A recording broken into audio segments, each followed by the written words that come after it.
আসসালামু আলাইকুম WhatsApp guys, আশা করি সকলে ভালো আছেন। আলহামদুলিল্লাহ, আপনাদের দোয়া ও ভালোবাসা নিয়ে আমিও ভালো আছি। তো আজকে অনেকদিন পর একটি ব্লগ ভিডিও নিয়ে আপনাদের সামনে হাজির হলাম। আজকের ভিডিওটা হবে একটি পতাকা কিভাবে আটকাবো এবং একটি পতাকা উপরে তুলবো। তো এত কথা না বাড়িয়ে চলুন ভিডিওটা শুরু করা যাক। শেষ পর্যন্ত ভিডিওটা দেখবেন। ধন্যবাদ।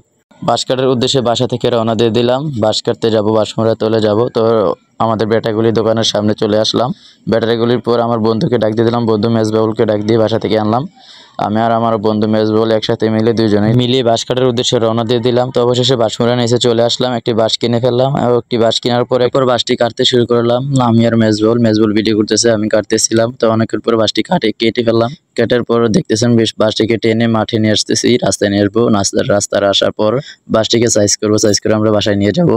তো বাসটিকে অনেক আটকেছিল, তাকে অনেক জোর করে টান দিয়ে বাসটিকে নিচে নামিয়ে ফেললাম। অবশেষে নিচে নামিয়ে রাস্তার ভিতরে রাখলাম। রাস্তার ভিতরে দেখেন রাস্তা কেড়ে ফাঁকা, রাস্তার ভিতরে গাড়ি নাই, তার ভিতরে চিন্তায় গাড়ির আসার ভয় নেই, তাই রাস্তার ভিতরে এসে রাখলাম। রাস্তার ভিতরে রেখে দেখতেছে অনেক বড় বাসটি। আসলে পতাকার জন্য এরকম বাসি ঠিক আছে। তো বাড়ির উদ্দেশ্যে রওনা দিয়ে দিলাম কিনে। তো বাড়িতে নিয়ে সাইজ করবো, এখানে সাইজ করে নেই। দেখতেছেন আমার পিছনে জিংলাগুলো রয়েছে। তারপর বাড়ির আশেপাশে যেয়ে একটু নাস্তা করে নিলাম। বন্ধু ভাবছিল নাস্তা করবো, বলার পর নাস্তা করে আমরা আবার বাড়ির উদ্দেশ্যে রওনা দিয়ে দিলাম বাসটি নিয়ে। আসলে বাসটি অনেক বড়ই ছিল, দেখতেছেন। বাসটি নিয়ে বাড়ির আশেপাশে চলে আসলাম। এসে বালু মাটি রাখলাম, বাড়ির পাশে বালু মাঠ ছিল, বালু মাঠে রেখে সাইজ করতে শুরু করলাম। তো বাসে বেশ কিছু জিংলা ছিল, তো বেশি বড় জিংলা ছিল না, তো অল্প কিছু জিংলা ছিল। যা ছিল তার একটু সমান করে নিলাম, কারণ পতাকার বাস তো সোজা রাখতে হবে এবং সমান থাকতে হবে। তো সমান থাকতে বিদায় আজকে অনেক খাটনি করে এবং কষ্ট করে ভালো করে সাইজ করে নিলাম এবং আগাটা লাশিতে কেটে ফেললাম। কেটে আমি তারপর বাসা থেকে পতাকা এবং দাও, কাঁচি, দড়ি, যা যাবতীয় জিনিস দরকারি ছিল সব কিছুই আনলাম। এই নামে এখন অবশ্যই সেই আগার ভিতরে বাঁধিব, বাসার আগার ভিতরে বাঁধিব। তো আমার হাতে দেখতেছেন কালেমার পতাকা।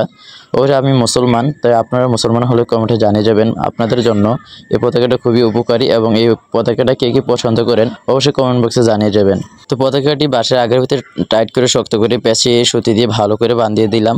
সুতলিটাও অনেক শক্তই ছিল। তারপর অবশেষে গাছের আগার ভিতরে বাঁধিয়ে দিলাম। দেখতেছেন অনেক উঁচা। তো আলহামদুলিল্লাহ, আজকে ভিডিওটা এতটুকুই শেষ। ভিডিওটা কেমন হয়েছে, সুন্দর হয়েছে কিনা কমেন্টে জানিয়ে যাবেন। আবার পরবর্তী ভিডিওতে দেখা হবে। ধন্যবাদ। আল্লাহ হাফেজ। আসসালামু আলাইকুম।